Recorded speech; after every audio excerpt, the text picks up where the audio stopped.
ಎಲ್ಲರಿಗೂ ನಮಸ್ಕಾರ. Learn with Chetan YouTube ಚಾನಲ್ಗೆ ನಿಮ್ಮೆಲ್ಲರಿಗೂ ಆಧಾರದ ಸುಸ್ವಾಗತ. ಇಂದಿನ ದಿನ ನಾವು 9ನೇ ತರಗತಿಯ ವಿಜ್ಞಾನ ವಿಷಯದ ಸೇತುಬಂಧ ಪೂರ್ವ ಪರೀಕ್ಷೆಯನ್ನು ನೋಡ್ತಾ ಹೋಗೋಣ. ಸೊ ಈ ಒಂದು ವಿಡಿಯೋದಲ್ಲಿ ಪೂರ್ವ ಪರೀಕ್ಷೆಯ ಪ್ರಶ್ನೆಗಳು ಹಾಗೂ ಕೀ ಉತ್ತರಗಳು ಇರ್ತವೆ. ಅಷ್ಟೇ ಅಲ್ಲದೆ ಸಾಫಲ್ಯ ಪರೀಕ್ಷೆಯ ಪ್ರಶ್ನೆಗಳು ಹಾಗೂ ಕೀ ಉತ್ತರಗಳು ಈ ಒಂದು ವಿಡಿಯೋದಲ್ಲಿ ನಿಮಗೆ ಸಿಗ್ತವೆ. ಓಕೆನಾ? ಸಂಪೂರ್ಣವಾಗಿ ವಿಡಿಯೋವನ್ನು ನೋಡಿ ಅಂತ ಹೇಳ್ತಾ, ಹಾಗೆ ಇನ್ನೂ ಯಾರು ನಮ್ಮ ಚಾನಲನ್ನು ಸಬ್ಸ್ಕ್ರೈಬ್ ಮಾಡ್ಕೊಂಡಿಲ್ವೋ ದಯವಿಟ್ಟು ಸಬ್ಸ್ಕ್ರೈಬ್ ಮಾಡ್ಕೊಳ್ಳಿ ಅಂತ ಹೇಳ್ತಾ ಬನ್ನಿ ವಿಡಿಯೋವನ್ನು ಸ್ಟಾರ್ಟ್ ಮಾಡೋಣ. ಇಲ್ಲಿ ಪ್ರತಿ ಸಾಮರ್ಥ್ಯಕ್ಕೆ ಅನುಕ್ರಮವಾಗಿ 2 ಪ್ರಶ್ನೆಗಳು ಕಂಡು ಬರ್ತವೆ. ಸೊ ಮೊದಲನೇ ಪ್ರಶ್ನೆ, ಪರಮಾಣುವಿನ ಕೇಂದ್ರ ಭಾಗವನ್ನು ಏನೆಂದು ಕರೆಯುತ್ತಾರೆ ಅಂತ ಕೇಳಿದಾನೆ. ಪರಮಾಣುವಿನ ಕೇಂದ್ರ ಭಾಗವನ್ನು ಏನೆಂದು ಕರೆಯುತ್ತಾರೆ ಅಂತ ಇದೆ. ಸೊ ಇಲ್ಲಿ ಆನ್ಸರ್ ಇದೆ ನ್ಯೂಕ್ಲಿಯಸ್ ಅಥವಾ ಬೀಜ ಕೇಂದ್ರ ಎಂದು ಕರೆಯುತ್ತಾರೆ. ಓಕೆನಾ? ಪರಮಾಣುವಿನ ಬೀಜ ಕೇಂದ್ರವನ್ನು ನಾವು ನ್ಯೂಕ್ಲಿಯಸ್ ಅಥವಾ ಬೀಜ ಕೇಂದ್ರ ಅಂತ ಕರಿತೀವಿ, ಕೇಂದ್ರ ಭಾಗವನ್ನು. ಇನ್ನು ಎರಡನೇ ಪ್ರಶ್ನೆ, ನೀರಿನ ಅಣುಸೂತ್ರವನ್ನು ಬರೆಯಿರಿ ಅಂತ ಇದೆ. ನೀರಿನ ಅಣುಸೂತ್ರ H2O ಸರಿಯಾದ ಉತ್ತರ ಆಗಿರ್ತದೆ. ಸೊ ಮೂರನೇ ಪ್ರಶ್ನೆಗೆ ಹೋಗ್ಬಿಡೋಣ ಡೈರೆಕ್ಟಾಗಿ. ವಾಯು ಮಾಲಿನ್ಯಕ್ಕೆ ಕಾರಣವಾಗುವ ಒಂದು ಪ್ರಮುಖ ಅನಿಲದ ಹೆಸರನ್ನು ತಿಳಿಸಿ ಅಂತ ಕೇಳಿದಾನೆ. ವಾಯು ಮಾಲಿನ್ಯಕ್ಕೆ ಕಾರಣವಾಗುವ ಒಂದು ಪ್ರಮುಖ ಅನಿಲದ ಹೆಸರನ್ನು ತಿಳಿಸಿ ಅಂತ ಇದೆ. ಸೊ ಮೂರನೇ ಪ್ರಶ್ನೆಗೆ ಉತ್ತರ ನೋಡ್ತಾ ಹೋಗೋಣ. ಕಾರ್ಬನ್ ಡೈಆಕ್ಸೈಡ್ ಅಥವಾ ಕಾರ್ಬನ್ ಮೊನಾಕ್ಸೈಡ್. ಕಾರ್ಬನ್ ಡೈಆಕ್ಸೈಡ್ ಅಥವಾ ಕಾರ್ಬನ್ ಮೊನಾಕ್ಸೈಡ್ ಎರಡರಲ್ಲಿ ಯಾವುದಾದ್ರೂ ಒಂದನ್ನು ಬರೆದ್ರೆ ನಿಮಗೆ ಅಂಕಗಳು ಸಿಗ್ತದೆ. ಇನ್ನು ನಾಲ್ಕನೇ ಪ್ರಶ್ನೆ, ಜಲ ಮಾಲಿನ್ಯವನ್ನು ತಡೆಗಟ್ಟುವ ಒಂದು ಕ್ರಮವನ್ನು ಬರೆಯಿರಿ ಅಂತ ಕೇಳಿದ್ದಾನೆ. ಜಲ ಮಾಲಿನ್ಯವನ್ನು ತಡೆಗಟ್ಟುವ ಒಂದು ಕ್ರಮ. ಓಕೆ, ಸೊ ಇಲ್ಲಿ ಇದೆ ನೋಡಿ, ಕಾರ್ಖಾನೆಗಳ ತ್ಯಾಜ್ಯ ನೀರನ್ನು ಶುದ್ಧೀಕರಿಸದೆ ನದಿಗಳಿಗೆ ಬಿಡದಿರುವುದು ಅಂತ ಇದೆ. ಇದು ಏನಪ್ಪ? ಇದು ಜಲ ಮಾಲಿನ್ಯವನ್ನು ತಡೆಗಟ್ಟುವ ಒಂದು ಕ್ರಮ. ಐದನೇ ಪ್ರಶ್ನೆ, ಕೃಷಿಯಲ್ಲಿ ಮಣ್ಣನ್ನು ಸಡಿಲಗೊಳಿಸಿ ಹದ ಮಾಡುವ ಸಾಧನ ಯಾವುದು ಅಂತ ಇದೆ. ಸೊ ಯಾವುದಪ್ಪ ಅಂದರೆ ನೇಗಿಲು ಅಥವಾ ಕುಂಟೆ ಅನ್ನೋದು ಸರಿಯಾದ ಉತ್ತರ ಆಗ್ತದೆ. ಇನ್ನು ನೆಕ್ಸ್ಟ್ ಆರನೇ ಪ್ರಶ್ನೆ, ಬೆಳೆಗಳಿಗೆ ಕೃತಕವಾಗಿ ನೀರು ಉಣಿಸುವ ವಿಧಾನವನ್ನು ಏನೆಂದು ಕರೆಯುತ್ತಾರೆ. ಬೆಳೆಗಳಿಗೆ ಕೃತಕವಾಗಿ ನೀರು ಉಣಿಸುವ ವಿಧಾನವನ್ನು ನೀರಾವರಿ ಎಂದು ಕರೆಯುತ್ತಾರೆ. ಆನ್ಸರು ನೀರಾವರಿ ಆಗ್ತದೆ. ಇನ್ನು ಏಳನೇ ಪ್ರಶ್ನೆಗೆ ಹೋಗೋಣ. ವಿದ್ಯುತ್ತನ್ನು ಅತ್ಯುತ್ತಮವಾಗಿ ಹರಿಯಬಿಡುವ ಒಂದು ಲೋಹವನ್ನು ಹೆಸರಿಸಿ ಅಂತ ಇದೆ. ಸೊ ಏಳನೇ ಪ್ರಶ್ನೆಗೆ ಆನ್ಸರ್ ನೋಡ್ತಾ ಹೋಗಿ. ಇಲ್ಲಿ ತಾಮ್ರ, ಅಲ್ಯೂಮಿನಿಯಂ, ಬೆಳ್ಳಿ ಯಾವುದಾದ್ರೂ ಒಂದು. ಓಕೆನಾ? ಇಲ್ಲಿ ತಾಮ್ರಕ್ಕಿಂತ ಅಲ್ಯೂಮಿನಿಯಂ ಮತ್ತು ಬೆಳ್ಳಿ ಇವು ಮೂರು ಏನಾಗ್ತವೆ, ವಿದ್ಯುತ್ತನ್ನು ಸುಲಭವಾಗಿ ಹರಿಯಬಿಡ್ತಾವೆ. ಓಕೆನಾ? ಹಾಗಾಗಿ ಯಾವುದಾದ್ರೂ ಒಂದನ್ನು ಬರೆದು ನಡೀತದೆ. ಇನ್ನು ಎಂಟನೇ ಪ್ರಶ್ನೆ ನೋಡ್ತಾ ಹೋಗೋಣ. ಹೊಳಪಿಲ್ಲದ ಮತ್ತು ಸುಲಭವಾಗಿ ಪುಡಿಯಾಗುವ ವಸ್ತುಗಳು ಸಾಮಾನ್ಯವಾಗಿ ಲೋಹಗಳು ಅಥವಾ ಅಲೋಹಗಳೇ ಅಂತ ಕೇಳಿದಾನೆ. ಸೊ ಆನ್ಸರ್ ಏನಪ್ಪ ಅಂದರೆ ಅಲೋಹಗಳು ಏನಾಗ್ತಾವ ಅಂತ ಹುಟ್ಟಿದ್ರೆ ಪುಡಿ ಆಗ್ತಾವಂತ. ಓಕೆನಾ? ತೆಳ್ಳಗೆ ಮೆದುವಾದ ಅಥವಾ ಮೃದುವಾಗಿ ಇರ್ತಾವೆ ಅಲೋಹಗಳು. ಇನ್ನು ಒಂಬತ್ತನೇ ಪ್ರಶ್ನೆ, ಜೀವಿಗಳ ರಚನಾತ್ಮಕ ಮತ್ತು ಕಾರ್ಯಾತ್ಮಕ ಮೂಲ ಘಟಕ ಯಾವುದು ಅಂತ ಇದೆ. ಜೀವಿಗಳ ರಚನಾತ್ಮಕ ಮತ್ತು ಕಾರ್ಯಾತ್ಮಕ ಮೂಲ ಘಟಕ ಜೀವಕೋಶ ಸೆಲ್ ಆಗಿರ್ತದೆ. ಹತ್ತನೇ ಪ್ರಶ್ನೆ ಏನಪ್ಪ ಅಂದರೆ ಒಂದು ಏಕಕೋಶೀಯ ಜೀವಿಗೆ ಉದಾಹರಣೆ ಕೊಡಿ ಅಂತ ಇದೆ. ಬ್ಯಾಕ್ಟೀರಿಯಾ ಅನ್ನೋದು ಒಂದು ಬರೆದ್ರೆ ನಡೀತದೆ. ಅಥವಾ ಪ್ಲಾಸ್ಮೋಡಿಯಂ ಯಾವುದಪ್ಪ ಅಂದರೆ ಇಲ್ಲಿ ಅಮೀಬಾ ಅಥವಾ ಪ್ಯಾರಾಮಿಸಿಯಂ ಅಂತ ಇದೆ ನೋಡಿ ಆನ್ಸರ್. ಏಕಕೋಶೀಯ ಜೀವಿ ಅಮೀಬಾ ಅಥವಾ ಪ್ಯಾರಾಮಿಸಿಯಂ ಇದು ಏಕಕೋಶೀಯ ಜೀವಿಗೆ ಒಂದು ಉದಾಹರಣೆ. ಇನ್ನು 11ನೇ ಪ್ರಶ್ನೆ, ನಿಮಗೆ ಒಟ್ಟು 10 ಪ್ರಶ್ನೆಗಳನ್ನು ಮಾತ್ರ ಕೊಡ್ತಾನೆ. ಸೊ ಇನ್ನು 10 ಪ್ರಶ್ನೆಗಳು ಎಕ್ಸ್ಟ್ರಾ ಇದಾವೆ. ಇದ್ರಾಗ ಯಾವುದಾದ್ರೂ ಒಂದು ಬಂದರೆ ನಿಮಗೆ ಹೆಲ್ಪ್ ಆಗ್ತದೆ. ಓಕೆನಾ? ಒಟ್ಟು 20 ಪ್ರಶ್ನೆಗಳನ್ನು ನಾನು ನಿಮಗೆ ಕೊಡ್ತೀನಿ. ಓಕೆ, ಹಾಲನ್ನು ಮೊಸರಾಗಿ ಪರಿವರ್ತಿಸಲು ಸಹಾಯ ಮಾಡುವ ಸೂಕ್ಷ್ಮಾಣು ಜೀವಿ ಯಾವುದು ಅಂತ ಇದೆ. ಲ್ಯಾಕ್ಟೋಬ್ಯಾಸಿಲಸ್ ಎಂಬ ಬ್ಯಾಕ್ಟೀರಿಯಾ ಆಗಿರ್ತದೆ. ಆನ್ಸರ್ 11ನೇದು ಲ್ಯಾಕ್ಟೋಬ್ಯಾಸಿಲಸ್ ಬ್ಯಾಕ್ಟೀರಿಯಾ. ಓಕೆನಾ? ಇನ್ನು ನೆಕ್ಸ್ಟ್ 12ನೇ ಪ್ರಶ್ನೆ ನೋಡ್ತಾ ಹೋಗೋಣ.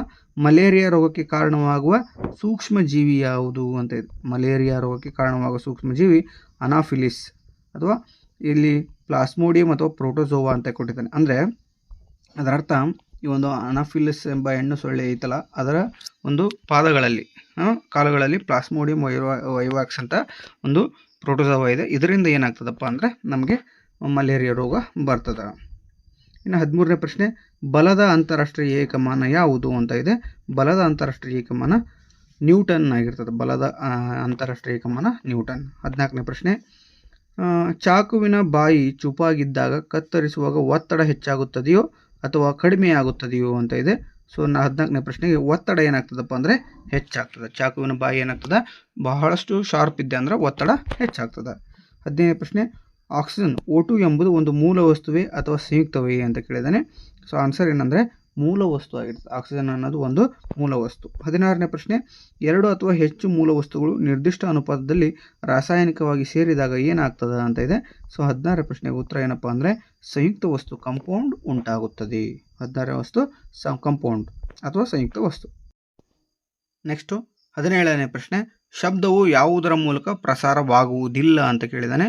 ಸೊ ಶಬ್ದವು ನಿರ್ವಾತದಲ್ಲಿ ವ್ಯಾಕ್ಯೂಮಲ್ಲಿ ಏನಾಗಲ್ಲ, ಪ್ರಸಾರವಾಗಲ್ಲ. ಇನ್ನು ನೆಕ್ಸ್ಟ್ 18ನೇ ಪ್ರಶ್ನೆ ಪ್ರತಿಧ್ವನಿ ಎಂದರೇನು ಅಂತ ಕೇಳಿದಾನೆ. ಎಕೋ ಅಂತ ಕರಿತೀವಲ್ಲ, ಅದು ಪ್ರತಿಧ್ವನಿ ಎಂದರೇನು ಅಂತ ಇದೆ. ಶಬ್ದದ ಅಲೆಗಳು ಯಾವುದೇ ಮೇಲ್ಮೈಗೆ ಬಡಿದು ಪ್ರತಿಫಲನಗೊಂಡು ಅದೇ ಶಬ್ದ ಮರಳಿ ಕೇಳಿಸುವುದನ್ನು ನಾವು ಪ್ರತಿಧ್ವನಿ ಅಂತ ಕರಿತೀವಿ. ಇನ್ನು ನೆಕ್ಸ್ಟ್ ಕೆಲಸದ ಅಂತಾರಾಷ್ಟ್ರೀಯ ಏಕಮಾನ ಯಾವುದು ಅಂತ ಕೇಳಿದಾನೆ. ಕೆಲಸದ ಅಂತಾರಾಷ್ಟ್ರೀಯ ಏಕಮಾನ ಯಾವುದು ಅಂತ 19ನೇ ಪ್ರಶ್ನೆ ಕೇಳಿದಾನೆ. ಜೌಲ್ ಅನ್ನೋದು ಕೆಲಸದ ಅಂತಾರಾಷ್ಟ್ರೀಯ ಏಕಮಾನ ಆಗಿರ್ತದೆ.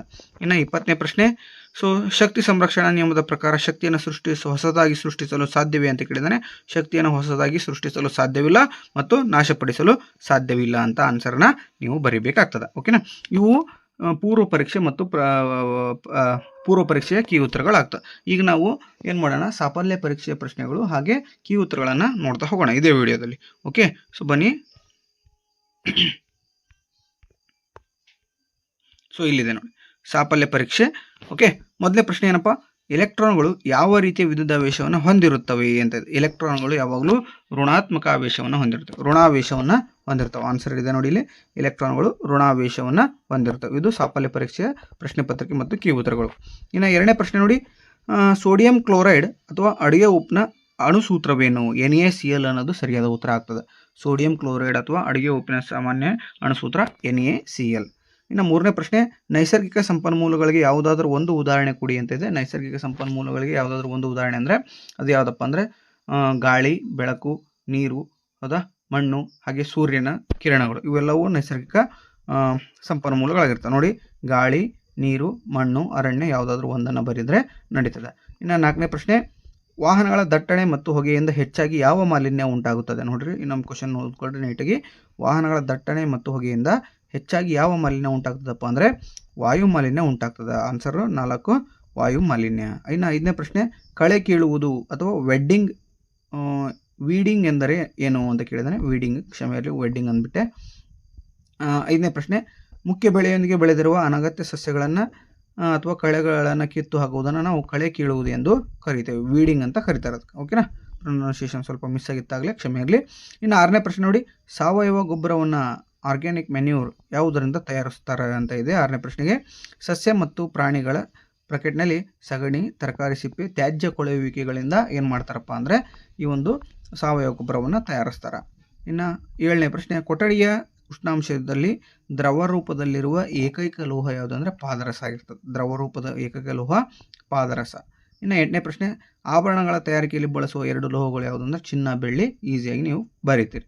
ಓಕೆ, ಒಂಬತ್ತನೇ ಪ್ರಶ್ನೆ ನೋಡ್ತಾ ಹೋಗೋಣ. ಸಸ್ಯ ಜೀವಕೋಶದಲ್ಲಿ ಮಾತ್ರ ಕಂಡುಬರುವ ಪ್ರಾಣಿ ಜೀವಕೋಶದಲ್ಲಿ ಇಲ್ಲದ ಭಾಗ ಯಾವುದು ಅಂದರೆ ಅದು ಕೋಶ ಭಿತ್ತಿ ಆಗಿರ್ತದೆ. ಪ್ರಶ್ನೆ ಸಂಖ್ಯೆ 9, ಆನ್ಸರ್ ಏನಪ್ಪ ಅಂದರೆ ಕೋಶ ಭಿತ್ತಿ, ಸೆಲ್ ವಾಲ್ ಅಂತ ಇದೆ. ಇನ್ನು ಕ್ಲೋರೋಫ್ಲಾಸ್ಟ್ ಕೂಡ ಇರಲ್ಲ. ಓಕೆ, ಸಸ್ಯಗಳಲ್ಲಿ ಇರ್ತದೆ, ಪ್ರಾಣಿಗಳಲ್ಲಿ ಇರಲ್ಲ. ಇನ್ನು 10ನೇ ಪ್ರಶ್ನೆ, ಮಾನವನು ಏಕಕೋಶೀಯ ಜೀವಿಯೇ ಅಥವಾ ಬಹುಕೋಶೀಯ ಜೀವಿಯೇ? ಸಿಂಪಲ್ ಆಗಿ ಹೇಳ್ಬೋದು, ಮಾನವ ಬಹುಕೋಶೀಯ ಜೀವಿ. ಓಕೆ. 11ನೇ ಪ್ರಶ್ನೆ, ವೈರಸ್ನಿಂದ ಮನುಷ್ಯನಿಗೆ ಬರುವ ಯಾವುದಾದ್ರೂ ಒಂದು ರೋಗದ ಹೆಸರನ್ನು ಬರೆಯಿರಿ ಅಂತ ಕೇಳಿದಾನೆ. ವೈರಸ್ನಿಂದ ಬರ್ತಕ್ಕಂಥ ರೋಗಗಳು ಯಾವಪ್ಪ ಅಂದರೆ ಶೀತ, ನೆಗಡಿ ಅಂತವೆಲ್ಲ, ಅದು ಕೋವಿಡ್-19 ಕರೋನಾ ಅಂತಿರಲ್ಲ ಅದು, ಹಾಗೆ ಪೋಲಿಯೋ ಮತ್ತು ಏಡ್ಸ್, ಇವೆಲ್ಲವೂ ಕೂಡ ವೈರಸ್ನಿಂದ ಬರ್ತಕ್ಕಂಥ ರೋಗಗಳು. 12ನೇ ಪ್ರಶ್ನೆ, ಬ್ರೆಡ್ ಅಥವಾ ಕೇಕನ್ನು ತಯಾರಿಸುವಾಗ ಹಿಟ್ಟು ಉಬ್ಬುವಂತೆ ಮಾಡಲು ಯಾವ ಸೂಕ್ಷ್ಮಜೀವಿಯನ್ನು ಬಳಸುತ್ತಾರೆ ಅಂತದೆ. ಬ್ರೆಡ್ ಉಬ್ಬಿರ್ತಾವಲ್ಲ, ಅದಕ್ಕೆ ಯಾವ ಸೂಕ್ಷ್ಮಜೀವಿಯನ್ನು ಬಳಸ್ತಾರಪ್ಪ ಅಂದರೆ ಈಸ್ಟ್ ಅನ್ನೋದು ಒಂದು ಶಿಲೀಂಧ್ರ ಆಗಿರ್ತದೆ, ಅದನ್ನು ಬಳಸ್ತೇವೆ. ಈಸ್ಟ್ ಅನ್ನೋದನ್ನು ಬಳಸ್ತೇವೆ. ಇನ್ನು 13ನೇ ಪ್ರಶ್ನೆ ನೋಡ್ತಾ ಹೋಗೋಣ. ಒಂದು ವಸ್ತುವನ್ನು ತಳ್ಳುವುದು ಅಥವಾ ಎಳೆಯುವುದನ್ನು ವಿಜ್ಞಾನದಲ್ಲಿ ಏನೆಂದು ಕರೆಯುತ್ತಾರೆ ಅಂತ ಇದೆ. ಒಂದು ವಸ್ತುವನ್ನು ನಾವು ತಳ್ಳಿದರೆ ಅಥವಾ ಎಳೆದರೆ ಅದನ್ನು ಬಲ ಅಥವಾ ಫೋರ್ಸ್ ಅಂತ ಕರಿತೀವಿ. 14ನೇ ಪ್ರಶ್ನೆ, ಒಂದು ಬ್ಯಾಗಿನ ಪಟ್ಟಿಗಳು ಅಗಲವಾಗಿರಲು ಕಾರಣವೇನು? ಒಂದು ಶಾಲಾ ಬ್ಯಾಗಿನ ಪಟ್ಟಿಗಳು ಅಗಲವಾಗಿರಲು ಕಾರಣಗಳೇನು ಅಂತ ಕೇಳಿದ್ದಾನೆ. ಏನಪ್ಪ ಅಂದರೆ ಭುಜದ ಮೇಲಿನ ಒತ್ತಡವನ್ನು ಕಡಿಮೆ ಮಾಡಲು ಶಾಲಾ ಬ್ಯಾಗಿನ ಪಟ್ಟಿಗಳೇನಾಗಿರ್ತಪ್ಪ ಅಂದರೆ ಅಗಲವಾಗಿ ಇರ್ತವೆ. ಇನ್ನು ನೆಕ್ಸ್ಟ್ 15ನೇ ಪ್ರಶ್ನೆ, ನೀರು ಇದು ಮೂಲ ವಸ್ತುವೇ ಅಥವಾ ಸಂಯುಕ್ತ ವಸ್ತುವೇ ಅಂತ ಇದೆ. ನೀರು ಏನಪ್ಪ ಅಂದರೆ ಒಂದು ಸಂಯುಕ್ತ ವಸ್ತು ಆಗಿರ್ತದೆ. ಯಾಕಂದರೆ ಅಲ್ಲಿ ಹೈಡ್ರೋಜನ್ನು ಮತ್ತು ಆಕ್ಸಿಜನ್ ಎಂಬ 2 ಮೂಲ ವಸ್ತುಗಳು ಸೇರಿ ಒಂದು ಸಂಯುಕ್ತ ವಸ್ತು ಉಂಟಾಗ್ತದೆ. ಇನ್ನು ನೆಕ್ಸ್ಟು, ನಾವು ಉಸಿರಾಡುವ ಗಾಳಿಯು ಒಂದು ಶುದ್ಧ ವಸ್ತುವೇ ಅಥವಾ ಮಿಶ್ರಣವೇ ಅಂತ 16ನೇ ಪ್ರಶ್ನೆ ಇದೆ. ಆನ್ಸರ್ ನೋಡ್ತಾ ಹೋಗೋಣ. 16ನೇ ಪ್ರಶ್ನೆಗೆ ಆನ್ಸರ್ ಮಿಶ್ರಣ ಅಂತ ಹೇಳಬಹುದು. ಇನ್ನು ನೆಕ್ಸ್ಟು 17ನೇ ಪ್ರಶ್ನೆ, ಶಬ್ದದ ಕಂಪನಾಂಕವನ್ನು ಫ್ರೀಕ್ವೆನ್ಸಿಯನ್ನು ಅಳೆಯುವ ಏಕಮಾನ ಯಾವುದು ಅಂತಿದೆ.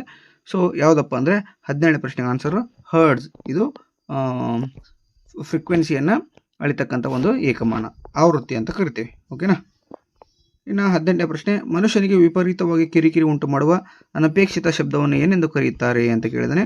18ನೇ ಪ್ರಶ್ನೆಗೆ ಆನ್ಸರ್ ಶಬ್ದ ಮಾಲಿನ್ಯ ಎಂದು ಕರಿತೀವಿ. ಓಕೆನಾ, 18ಕ್ಕೆ ಆನ್ಸರ್ ಶಬ್ದ ಮಾಲಿನ್ಯ.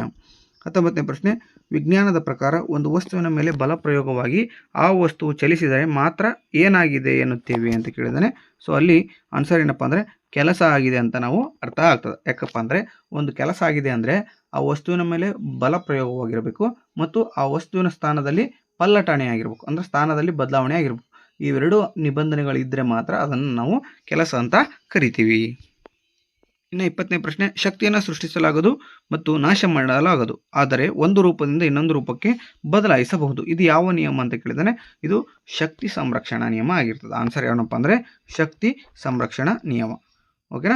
ಸೊ ಇದಾಗಿತ್ತು ಇಂದಿನ ವಿಡಿಯೋ ನಿಮಗೆ ಇಷ್ಟ ಆಗಿದೆ ಅಂತ ಭಾವಿಸ್ತೇನೆ. ಇಷ್ಟವಾಗಿದ್ದರೆ ದಯವಿಟ್ಟು ಲೈಕ್ ಮಾಡಿ, ಶೇರ್ ಮಾಡಿ, ಕಮೆಂಟ್ ಮಾಡಿ, ಹಾಗೆ ಸಬ್ಸ್ಕ್ರೈಬ್ ಮಾಡ್ಕೊಳ್ಳೋದನ್ನು ಮರಿಬೇಡಿ.